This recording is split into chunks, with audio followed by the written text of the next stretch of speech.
Oh, are you playing Diablo 3? No. Oh, Path of Exile? No. What then? Wolcen.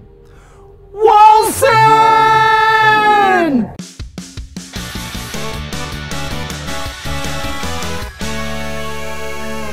Hey everyone, welcome to GameGorgon. My name is Indigo. And I'm Krug. And today we're going to be talking about Wolcen, a new isometric... Diablo clone. Yeah, I mean... Not clone. No. It's a good mix between Diablo and Path of Exile. It's a very customizable hack and slash dungeon crawler type game. In early access currently, you can get it on Steam for $20.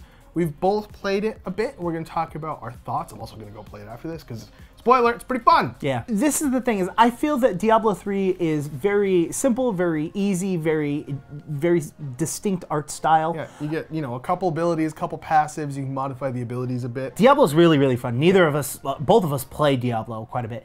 And then there's Path of Exile, which is, the opposite of the spectrum. Oh. It is just...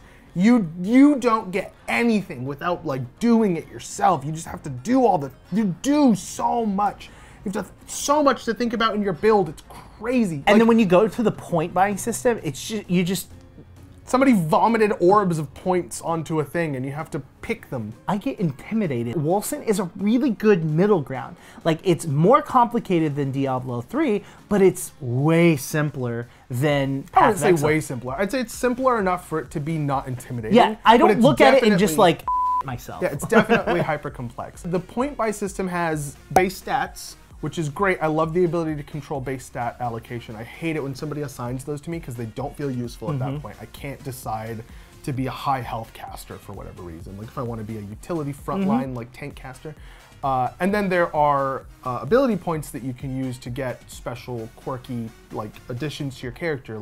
In this situation, you get +2 to your move speed or something. To that when you have 100% Umbrum, which is like mana for them, when you have 100% Umbrum, you do an additional amount of damage. When you're below 25%, you do X amount. When you have 100% Rage, you do additional damage or take less damage.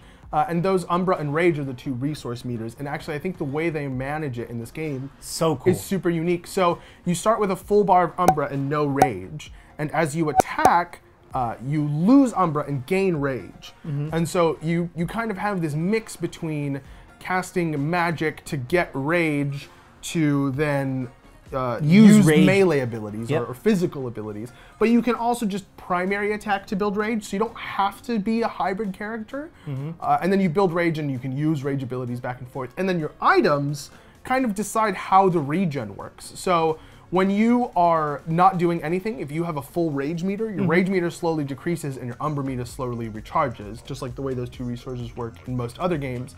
But you can get items that make it so that your Umbra meter recharges really slow so that your Rage meter stays up, or vice versa. It's really interesting. I've never seen a mechanic or resource management mechanic like that before. And it's, I think, a really big part of the game is deciding how you want to manage your resources, planning your character. I'm going to be hybrid tank mage.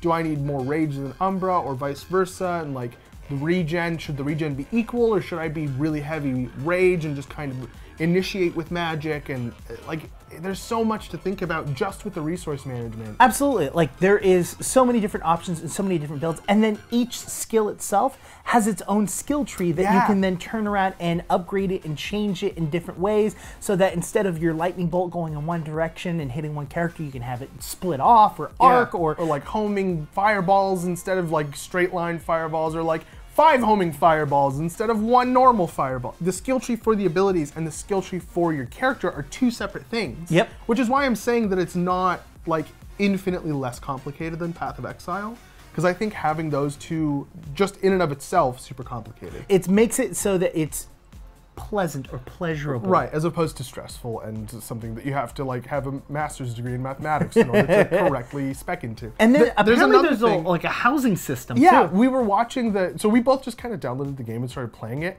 When we watched the video on Steam, we were treated to a couple of interesting things that we didn't realize existed.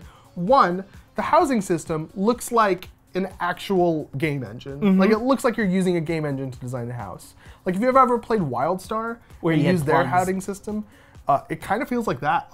You get little pieces of decor and you can place them in the world, and that's really your restriction. You need to own the thing, and that's it.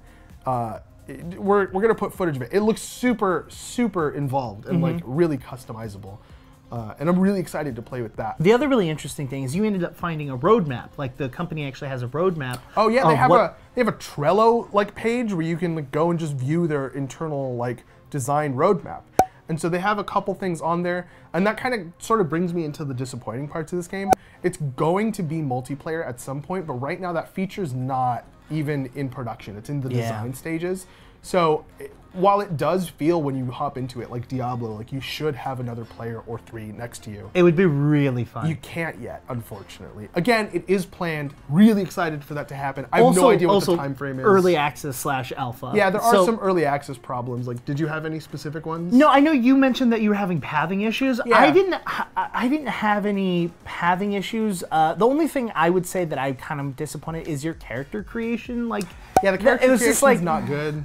It's better than Diablo's. I mean, Diablo's is non-existent. Yeah, but like I would rather just not have it at that point. You know what I mean? Like give me like 4 static body options and be done with it. Like the fact that you can change each eye color individually, I'm like, I'm never gonna see that. Why does it matter? Like, we're not gonna give it a score because I don't think we've played it enough to really be able to like grade it or like officially give it a rating. But we kind of wanted to give you a spotlight of like a game that we thought was cool and interesting. Tons of potential here. Yeah, exactly.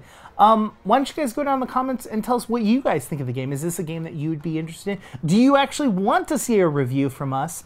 Let us know. And while you're down there, hit the subscribe button, hit the bell for notifications for any of our videos that we produce here. Also hit the like button. That one's important too. I like the like button. The thumbs up.